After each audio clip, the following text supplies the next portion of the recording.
Pemirsa, masih bersama kami dalam Kabar Banjarmasin. Gesan pian yang hanyar bergabung, berikut berita Banjarmasin utama hari ini.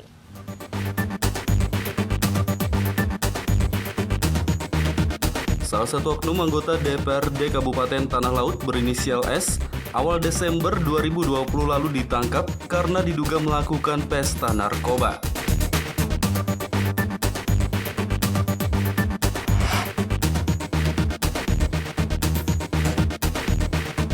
Oknum ASN Dinas Lingkungan Hidup DLH Banjarmasin yang telah menyalahgunakan kewenangan dengan meminta uang jaminan kerja 15 juta rupiah kepada puluhan penyapu jalanan akan diberi sanksi.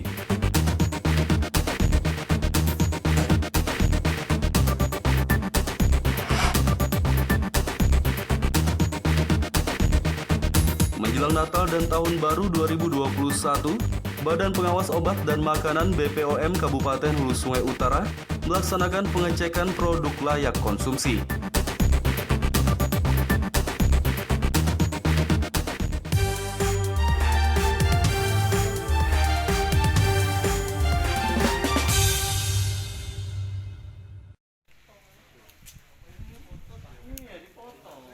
Tim pemenangan pasangan nomor urut 2 Ibnu Arifin mengklaim kemenangan dari informasi para relawan yang menjadi saksi di tiap TPS. Mereka juga optimis Ibnu Sina bisa memecahkan mitos kepemimpinan 2 periode yang tak pernah dicapai oleh semua wali kota sebelumnya.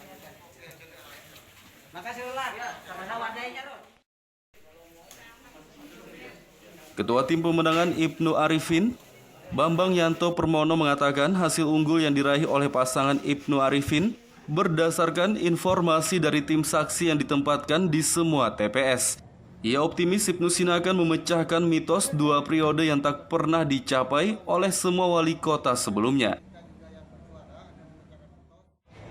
Pada hari ini berjalan lancar, aman dan kemudian kita mengucapkan terima kasih kepada masyarakat Kota Banjarmasin yang sudah ikut berpartisipasi dalam hal pemilihan umum Kota Banjarmasin.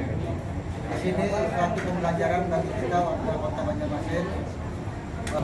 Hitungan Bitcoin kita tidak melakukan Bitcoin, cuma berdasarkan hasil masukan-masukan dari tim saksi, itu cukup menggembirakan hasilnya. Klaim kemenangan ini tampaknya sejalan dengan hasil sementara Pilkada Wali Kota Banjarmasin yang dikeluarkan oleh lembaga KPU RI. Paslon nomor urut 1 Haris Ilham meraih 4.988 suara atau 15,8%.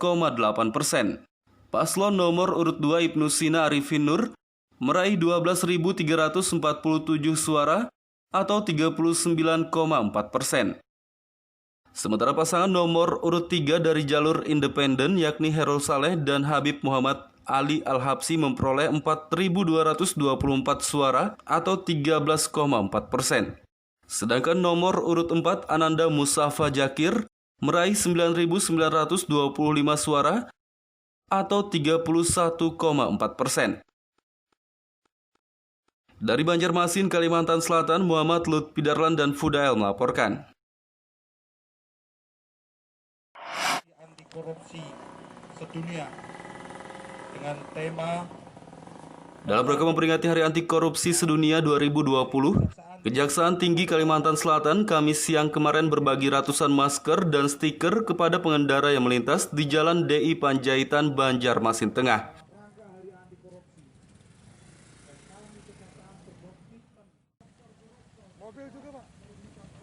Memperingati Hari Anti Korupsi Sedunia tahun 2020, jajaran Kejati Kalsel membagikan masker dan stiker anti korupsi kepada pengendara yang melintas di depan kantor mereka, yakni di Jalan DI Panjaitan, Banjarmasin Tengah, Kamis siang kemarin. Kepala Kejaksaan Tinggi Kalsel, Rudi Prabowo Aji mengatakan, Hari Anti Korupsi Sedunia kali ini berlangsung di tengah situasi pandemi COVID-19. Untuk itulah pihak memilih memperingatinya dengan membagikan masker dan stiker anti korupsi kepada pengendara. Sehingga kegiatan ini tidak hanya untuk mencegah korupsi saja, tapi juga mencegah COVID-19. Sebagai upaya pencegahan COVID juga, Pak? Ya, Pencegahan korupsi lah, bukan pencegahan COVID. Pencegahan korupsi ini kan kita peringati hari anti korupsi dengan harapan kita bisa mencegah. Kalau mencegah tidak bisa, tentunya kita akan menindak juga.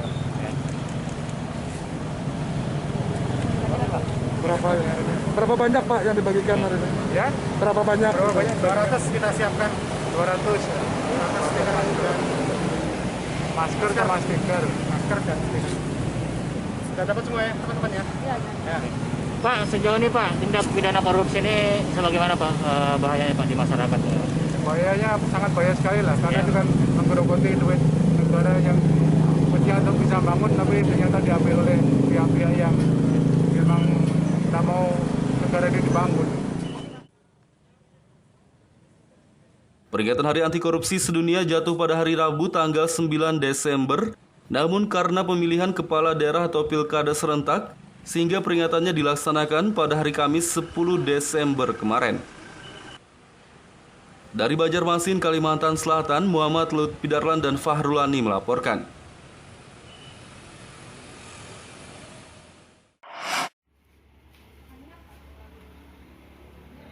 Menjelang Natal dan Tahun Baru 2021, Badan Pengawas Obat dan Makanan BPOM Kabupaten Hulu Sungai Utara melaksanakan pengecekan produk layak konsumsi.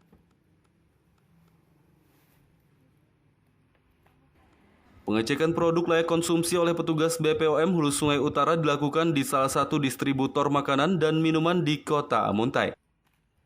Petugas BPOM mengecek sejumlah produk makanan dan minuman terkait kondisi kemasan, tanggal kedaluarsa, hingga melakukan tes terhadap kandungan dari makanan. Kepala BPOM Hulu Sungai Utara Bambang Heri Purwanto mengatakan, pengecekan produk layak konsumsi rutin dilakukan setiap menjelang Natal dan Tahun Baru. Menurutnya kegiatan ini bertujuan untuk memastikan kualitas dan keamanan dari makanan maupun minuman yang diperjualbelikan, sehingga layak untuk dikonsumsi masyarakat. Jadi apabila ada temuan, tentunya kita juga melihat apakah ada kesengajaan dari pelaku usaha. Apabila tidak ada kesengajaan, maka akan kita lakukan pembinaan dengan memberikan peringatan kepada pelaku usaha dan juga bersama-sama melakukan pemusnahan terhadap produk yang kadaluarsa atau rusak. Untuk produk yang tanpa izin edar, apabila dalam jumlah yang signifikan dan ada kesengajaan dari pelaku tindak pidana, dari pelaku usaha, tentunya akan kami tindak sesuai dengan peraturan yang berlaku. Sebelum membeli produk makanan, masyarakat diharapkan mengecek kondisi kemasan dan tanggal kedaluarsanya terlebih dahulu.